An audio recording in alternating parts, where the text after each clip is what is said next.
High বন্ধুরা, আমি আবার সকাল সকাল চলে এলাম প্রত্যেক দিনের মতো আজকে একটা নতুন আরেকটা ব্লগ নিয়ে। তো আপনারা কেমন আছেন সবাই?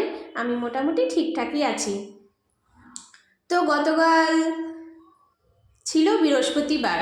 তো সেই বৃহস্পতিবারের কী যে কাজ থাকে আপনারা তো সবাই জানেন, বলেন। এই যে দেখুন, ছাদের সমস্ত ফুল টুল তুলে নিয়ে এসে পুজো দিয়ে নিচ্ছিলাম, আর আমার ছেলেটা দুষ্টুমি করেই যাচ্ছিল। তো পুজো দিতে দিতে ওকেও সামলাতে হয়, এই কারণে একটু দেরি হয়ে যায় সব কাজগুলো সারতে। বৃহস্পতিবারের পুজো সেরে সমস্ত সংসারের কাজ সেরে রান্নাবাড়া করে হাঁপিয়ে যাই, কিন্তু তাও আপনাদের সামনে একটু না আসলে তো ভালো লাগে না, বলুন। তাই প্রতিদিন সকাল সকাল আপনাদের সামনে আমি একটু গল্প করতে চলে আসি একটা নতুন ব্লগ ভিডিও নিয়ে। যেমন আজকে চলে এলাম, তো গতকালকের বৃহস্পতিবারের ব্লগটা নিয়ে আজকে চলে এসেছি। এই যে এখন আমি পাঁচালি পরে নিচ্ছিলাম। আপনাদের সবার কাছে আমার একটা নিবেদন বা অনুরোধ বলতে পারেন, যারা যারা আমার এই ব্লগটা দেখবেন তারা অবশ্যই সুন্দর একটা কমেন্ট রেখে যাবেন, স্ক্রল করে উপরে ধাক্কা দিয়ে বেরিয়ে চলে যাবেন না। এই যে সকালবেলার রান্নাবাড়া শুরু হয়ে গেছে, প্রথমেই আমার ছেলের খাবারটা বসিয়ে দিলাম।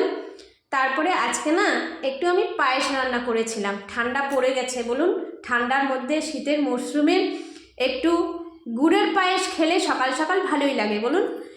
প্রথমেই আমার হাজব্যান্ডকে দিয়ে দিলাম রুটি আর পায়েস, তারপরে আমার শাশুড়ি মাকে স্নান করিয়ে নিয়ে যে বসিয়ে রেখেছিলাম তাকেও দিয়ে দিলাম। শাশুড়ি মা নরম করে দিতে হয় রুটিটা, তাই ভিজিয়ে ছিঁড়ে নিয়ে তারপরে দিয়েছিলাম। এই যে আমার দেওরকেও দিয়ে দিলাম, একে একে সবাইকে খাবার দিয়েছিলাম। এদিকে আমার ছেলেটা দেখুন, বিছনার অবস্থা দেখুন কি করে, সারা ঘরে এরকম খেলনাগুলো ছড়িয়ে ছিটিয়ে রাখে। সকালের কারবার শেষ, মানে কাজকর্ম শেষ, খাওয়া দাওয়া শেষ, দুপুরের রান্নায় ঢুকে গেলাম আবার।